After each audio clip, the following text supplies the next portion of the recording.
প্রথম কথা হলো, গঠিত এই কমিশন এই জাতির চিন্তা চেতনা, তাহজিব, তামাদ্দুন এবং বিশেষভাবে আল্লাহ তাআলার আইনের বিরুদ্ধে অবস্থান নেওয়ার কারণে তারা প্রত্যাখ্যাত বলে আমরা ঘোষণা করছি।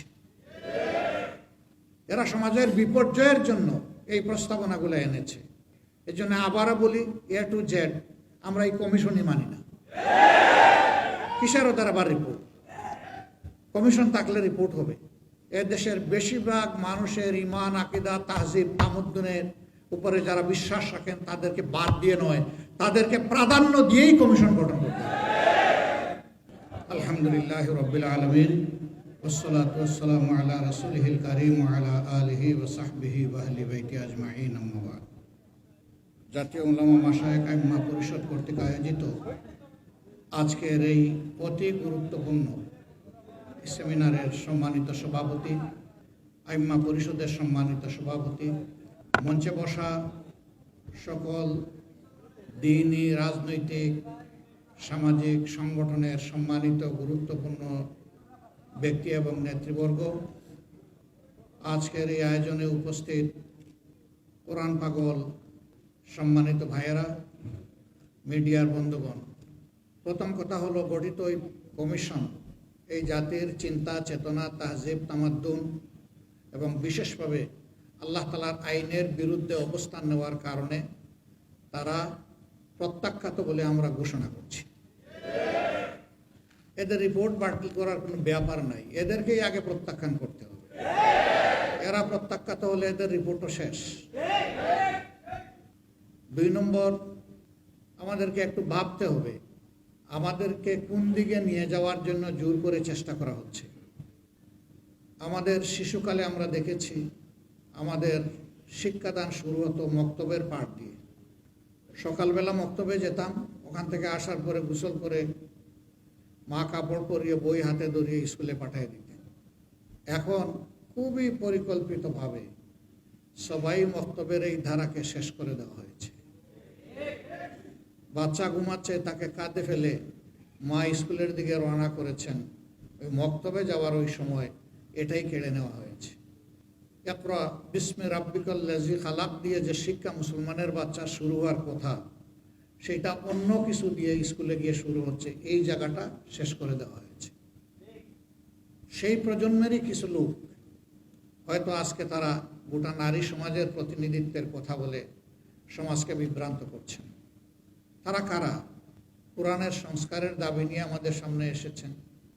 আমাদের কোনো অধিকার আছে তাদেরকে এই অধিকার দেওয়ার? আমরা কে? এই কোরআন আল্লাহ তাআলা নাজিল করেছেন এবং এটার হেফাজতের দায়িত্ব আল্লাহ স্বয়ং নিজে কবুল করেছেন।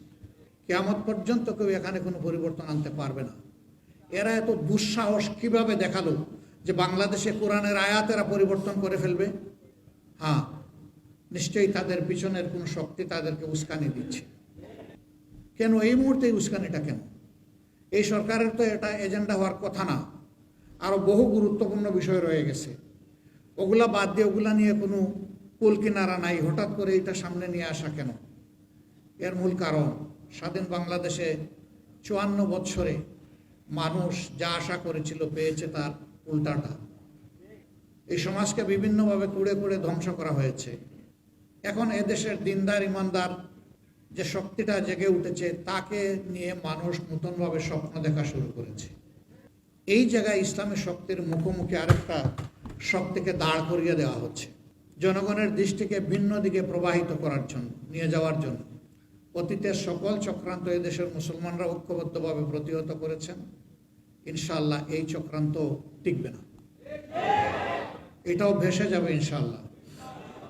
এরা শুধু আল্লাহ তাআলার কোরআন বিরোধী প্রস্তাবনা নিয়ে আসে নাই, এরা নিজেরা স্ববিরোধীও বটে। একদিকে তাদের ভাষায় তারা নারী পুরুষের সমান অধিকার চায়, আবার তারা বলতেছে সব জায়গায় এত % কোটা নির্ধারণ করতে হবে। তো এটা তো স্ববিরোধী হয়ে গেল না? অধিকার যদি সমান হয় কোটার প্রশ্ন আসবে কেন? যার যার যোগ্যতা প্রমাণ করে নিজ জায়গায় চলে যাও, তাইলে তো কোটার দরকার নাই। কোটা দেওয়া হয় পিছিয়ে পড়া বংশকে তাদেরকে সুযোগ দেওয়ার জন্যে। নারীরা এই দেশে পিছিয়ে পড়ে নাই। নারীরা আমাদের মা, আমাদের বোন, আমাদের কন্যা, আমাদের ইজ্জত এবং সম্মানের প্রতীক। এরা তার সব কিছু তছনছ করে দিতে চায়, পরিবারে পরিবারে এরা দাঙ্গা লাগাতে চায়। এখানে প্রস্তাবনায় ম্যারিটাল রেপ বলে একটা কথা এসেছে। রেপ তো রেপই, রেপ তো দুইটা অসৎ পুরুষ আর নারী যখন একত্রিত হয় বিবাহ বহির্ভূত পন্থায়, সেটার নাম রেপ হবে। বিবাহিত জীবনে রেপের প্রশ্ন আসলো কেন? এর মাধ্যমে স্বামী স্ত্রীতে ঝগড়া লাগিয়ে আমাদের আদালতগুলোতে এই মামলা দিয়ে পরিপূর্ণ করে দেওয়া এদের উদ্দেশ্য। এরা সমাজের বিপর্যয়ের জন্য এই প্রস্তাবনাগুলো এনেছে। এই জন্য আবারও বলি, এ টু জেড আমরা এই কমিশনই মানি না। কিসের ওদের আবার রিপোর্ট? কমিশন থাকলে রিপোর্ট হবে। যদি এই সংক্রান্ত নারীদের অধিকারের কোনো জায়গা যদি ক্ষুণ্ণ হয়ে থাকে, সেইটাকে যদি আবার সামনে আনতে হয়, তাহলে অবশ্যই দেশের বেশিরভাগ মানুষের ইমান, আকিদা, তাহজিব, তামুদ্দুনের উপরে যারা বিশ্বাস রাখেন তাদেরকে বাদ দিয়ে নয়, তাদেরকে প্রাধান্য দিয়েই কমিশন গঠন করতে হবে। এই কমিশনে দুঃখজনকভাবে সেই রকম একজন নারীকেও রাখা হয়নি। এখানেই তো এটা পক্ষপাত দুষ্ট। আমরা এটা মানব না, আমাদের সাফ কথা, এটা মানব না আমরা। এর জন্য কোনো আন্দোলনে আমরা যেতে চাই না, কিন্তু যদি আমাদেরকে বাধ্য করা হয় অবশ্যই আমরা আন্দোলন হয়ে যাব। সম্মানিত ভাইয়েরা, আমি আমার দলের পক্ষ থেকে আজকের এই আয়োজনের প্রতি পূর্ণ সংহতি প্রকাশ করার জন্য এখানে এসেছি। ইনশাআল্লাহ আমরা হাতে হাত ধরে দিন এবং সমাজের সকল কল্যাণকর কাজ একসাথে করবো ইনশাআল্লাহ।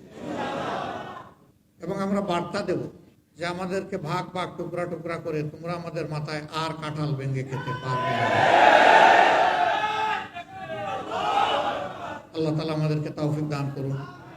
আমাকে এখানে দাওয়াত দিয়ে দুটি কথা বলার সুযোগ তৈরি করে দেওয়ার জন্যে আমি আবারও আয়োজক সংস্থার প্রতি আমার গভীর কৃতজ্ঞতা জ্ঞাপন করছি এবং রব্বুল আলামিনের দরবারে তৌফিক চাচ্ছি সকল ষড়যন্ত্রের বিরুদ্ধে আমরা বুক টান করে, বুককে শক্ত করে, মহান রবের উপর ভরসা করে আমরা যেন সব ষড়যন্ত্র মোকাবেলা করতে পারি। আল্লাহ যেন তৌফিক দান করেন ইনশাআল্লাহ।